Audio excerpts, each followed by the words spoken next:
everyone, it's Shel C from PaperOcotilloStudio, and today I'm sharing with you a speed up of the Art Joy of Sharing live stream show in which we were talking about and working on gel printing and using some of the prompts from the Birgit Koopson Gel Printing Challenge for September 2019, which is a gel printing every day in September challenge. So she offers prompts.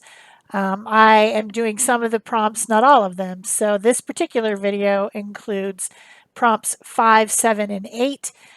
I skipped 6. And also there's some printing with some live plants thrown in because this morning I found some live plants that I could print with. They're mostly weeds because here in Arizona, most of the plants, even the ones that I picked, have thorns on them, but in the summer monsoon season, they grow a lot, and I picked new growth off the plants that didn't have the thorns yet. So there's a little bit of that thrown in. I think I'm going to do another video later, maybe in October or something, that has a lot of plant printing because I think it's really awesome and fun, and I just really need to focus on it when I have some plants that I can do it with. So the prompt I'm working on right now is prompt 5, no brayer. And for most of you, this would work great because you're just applying the paint to the plate without a brayer. You could use your fingers, you could use a credit card, you could use a paint shaper or a spatula. You could use other types of paint like watercolor, with sticks or with the brush or something. You can apply paint with the brush. But for my style of gel printing, the printing that I do here in Arizona, which is really the best way for me to do it, I need the brayer to add that very thin layer over the top so that I can pull whatever I've put on the plate up. This technique works fantastic in Arizona. It is all that I do. I like to make layers on my plate and then pick it up with a very thin layer of paint over the top, and I end up with this beautiful multi-layered gel print experience. Without the brayer, I can't get the paint on there thin enough and smooth enough for this to work. It just isn't working well. So I keep trying different types of paints, different types of tools, different types of paper. This is tissue paper. And I have this really great idea of applying the paint in dots with my pouncer tools, and it should have been super cute. It should have been really cute, but I couldn't pick up a clean print because when I went to put the white paint over the top and now orange paint over the top to get that thin layer, that almost translucent, smooth layer of paint, which marries to the acrylic paint on the plate already and picks the whole thing up, it just wasn't working, no matter what tool I used. So, yeah, not a fan. Not a fan of without a brayer. I think a brayer is an essential tool for gel printing, just as essential as the plate itself. I really do. Um, I have a couple sizes. I think I might pick up some more different ones because I feel like I need to clean these. And yeah, if I had some other ones, in a 30-day challenge, I don't have time to clean my brayer because I need it. I need it for more days of gel printing. So what I will say about the problems I'm having here is the problem that many people have when gel printing, and that is putting too much paint on. Because I don't have the brayer, I can't smooth out the paint, I can't make it a thin layer. And when I first started gel printing, that's exactly what I did. I put way too much paint on there. Things were slipping around. It was sloppy. It wasn't at all satisfying. But once I realized that just a thin layer of paint, just a little bit of paint is all that you need, I was much more happy with the process. So on this one, I used a plant along with my smeared paint that I smeared on with a card, and then I kind of moved it around with my fingers a little bit and did some finger painting. That one actually worked pretty good. It did come up the paint is a very inexpensive low pigment paint that is gloppy a little bit, and I had a lot of paint on there, so it didn't have that opportunity to dry, and I was able to get a pretty good print out of that one. This one I'm putting it on with a soft brush, and then I thought I would put um, maybe some texturing in it with a tool, and the thing is I'm just making it way too complicated. If I had just slapped that paint on there and got into it right away to pull it up, maybe I could have been able to get a decent print. So yeah, it's just not my style. And it's not my climate. It does not work for me to not use a brayer. But I'm sure that the rest of you will have great things, and I'm excited to go and look over on Instagram and see what people did for the no brayer challenge, because I'm sure that people got fantastic prints out of it. And my only thing that I think might work with no brayer is if I got some oil paint, because I think you could gel print with oil paint, and I think that that would work without a brayer because the oil paint just never dries, right? It just doesn't dry. It takes it forever. So I think that that could work with no brayer. And actually, I should have tried my open paints, shouldn't I have? Duh. That might have worked as well. The golden open paints, which have a long drying time.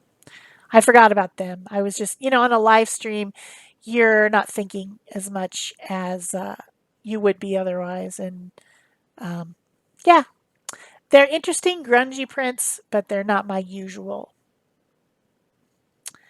So I got the brayer out to clean up because I got frustrated with uh, the whole thing, and I thought, oh, I'll make this cool um, grungy print with what's left on the plate plus some plants. And look what happens. The plant released its leaves all over my plate. They're stuck on there. This particular plant is a flower. It's what we call Mexican bird of paradise here. And I don't know what the other name for it is besides that, but it's an interesting plant. In the fall, we cut it down to like 6 inches, 6 inch sticks. I mean, nothing. And in the monsoon season, it grows like up to 12 feet tall. The thing is towering over me at this point. But obviously, it doesn't hold on to its leaves very well, does it? So I got all those off. I got all the leaves off. And then I put some shimmery paint over it, some PBO, to pick up that black print. And it turned out pretty cool. Sorry, it was an early morning. Don't mean to make everyone yawn. So yeah, that turned out pretty cool. You can kind of see the print of the black leaves on there a little bit. Okay, so I'm done with no brayer. Enough of that nonsense. I'm going to move on to something else. Prompt 6 was tape, and I just did that. So I'll put the link in the iCard here so that you can see the linear designs, and within that is tape if you haven't already seen it. And so you can go watch that one. I don't need to do that again. I just did it. So the next prompt 7, was trace. And I thought that sounded fun. I thought, what shall I trace? Well, I had some Stencil Girl 6x6 stencils sitting there, so I just decided to trace them. The first thing I tried was Posca pins. These are the medium point Posca pins, so they're a little bit fatter. I have a set of colors of them, and I traced around the stencil, and then now I'm just making doodles within the shapes of the stencil. It's got a lot of really open shapes, so I just thought I would doodle on there with some of my medium point Posca pins. And then while I'm waiting for that to dry a little bit, I was priming the pins, and I had some paint over there, so I just slapped that on the smaller plate. This is a 6x6 gel plate and a 4x5 or 3x5 or something like that. So those are what I'm using today. Then I took some white paint it wasn't completely dry yet, I can tell, because the white paint picked it up and moved it around a little bit, but it still turned out really cool, so not a problem for me. That one's just kind of a mess, but it'll be good for collage. And then this one has the patterns, the traced patterns on it. So kind of cool, I thought. Kind of fun. Now, I was able to pick up Ghost print by adding some more paint to this. And that one really didn't have anything on it. So I decided to just make another plant print. But my plant was too wet and it didn't really leave an impression. So you'll see my Ghost print for the tracing here in a second. I get done messing around, quit messing around so much. See, so there's still plenty on there. And that one's a little bit cleaner because there was no, wet marker left on there. So then I have another type of marker. It's called Artisan or Artisan marker. I don't know what's in these. Peg sent them to me and I forgot to look and see what they are, but they're the same type of a non-stinky paint marker. So there's a possibility that there's acrylic paint or there's a possibility that it's a chalk marker, which I'm not sure what chalk markers have other than chalk, but what's the difference between that? I don't know. Anyway, Artisan markers, and I'm having to prime them because I haven't used them all. Peg sent these to me in a Happy Mail package recently. She likes to shop clearance at Hobby Lobby, and sometimes she gets some great stuff on clearance that my Hobby Lobby never seems to have. I don't know why.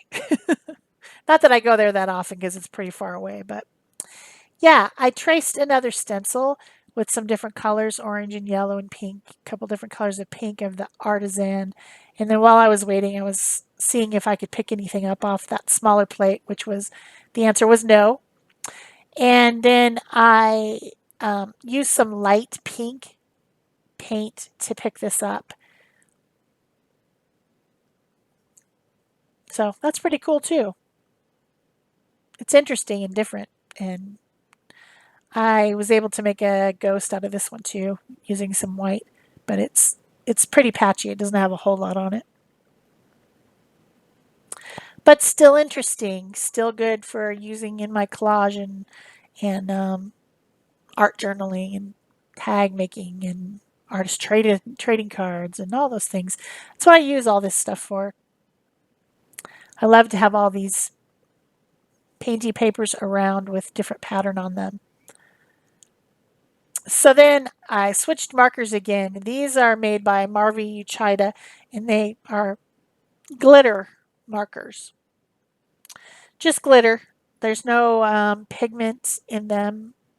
You know, they're not opaque. They just have the glitter. But they have a lot of glitter, and they're pretty darn cool. They will be fun to use on dark paper. I had just opened the package. These are another thing that Peg had sent me in Happy Mail. I don't know where she got them. Probably on clearance. Because she's smart like that. She's very smart like that. I don't know. She gets the best deals. I don't know if it's because she lives in the Midwest and maybe a lot of these companies that manufacture these products are in the Midwest. I think that might be why she can find stuff that I cannot here in Arizona with my very limited supply of art stuff. Anyway, so while I was waiting for that to dry, I decided to make another leaf print, and I put some brown and some ochre yellow paint on my small plate, and that's a dictionary page. I got a couple pretty cool prints on the dictionary page, and then I decided it was time to pick this up with some black, and I put way too much black paint on there. I had to get a lot of it off because when you're doing a pickup print like this, which is what I do, you got to have a thin, smooth layer of paint. That's the key. Then it marries with whatever else is on the plate, whatever kind of stuff you put on there, and even stuff that you didn't get off from the last print. It just all gets together, sticks together, and then it all comes off as one big beautiful print. So while I was waiting, I picked up the rest of the stuff from the small plate. I think that's pretty cool. Pretty interesting plant print on a tag. All right, let's get this one. This one is cool. You can't see how cool it is on the video, but you can kind of see it's shimmery, it's glittery, it's just cool. I like it. Plus, that's probably my favorite stencil of all time. I think it's called Brick and Mortar, and it's from Stencil Girl, of course. It's designed by Mary Beth Shaw, the Stencil Girl. So, next prompt. Prompt 8 was pastels or chalks. And so I decided to get out my pan pastel and do some of that on the plate. I'm just using makeup sponges, which I've used before on the plate, and I just kept them in a little bag, and kind of pouncing the pan pastel, which is a high quality chalk, very full of pigment, beautiful stuff. And I made kind of a bright colored rainbow-ish thing on there. Then I decided, since I did a rainbow, I would use a Carolyn Dubie design, which is the wonky eyes stencil. And so I put the stencil down, put the thin layer of white over the top, and then picked the stencil up and made my first print. With pan pastels on the plate, you can make multiple prints, sometimes up to like 5 if you really need that many. They get lighter each time, but there's just so much pigment in those pastels that you can get a lot of prints. I don't tend to make too many of the ghost prints myself because usually I just only need one of something. So, and the style of printing that I do, it pretty much pulls everything off the plate in the first try because I'm putting that thin layer of paint over the top. So, but on this one, I did 3 prints just to show that you can make multiple prints on it. And that one's more pastel, but you can see there's 3 in the same color family. You could use those together very effectively in a collage situation on an art journal page or something. Pieces of those together with the 3 different shades would be really cool. So then I was just messing around and I grabbed some periwinkle-ish type paint. Thought I would make a another plant print as the show was winding down. And I also needed to get that stuff off the small plate. So I hope you're enjoying this video. If you are, please remember to give it a thumbs up. Leave me a comment or question below. I know a lot of you enjoy these speed ups of the live stream because you can't attend the live stream. But if you do like live stream style, you can go watch the recording of the live and it'll be in real time instead of this sped up and voiced over version. Plus you see Peg on there as well. We're side by side, so you can get more gel printing action by watching it live. So yeah, leave a thumbs up, comment, question, subscribe, turn on your notification bells, and share if you want to. That's it for me. Thanks. Bye-bye.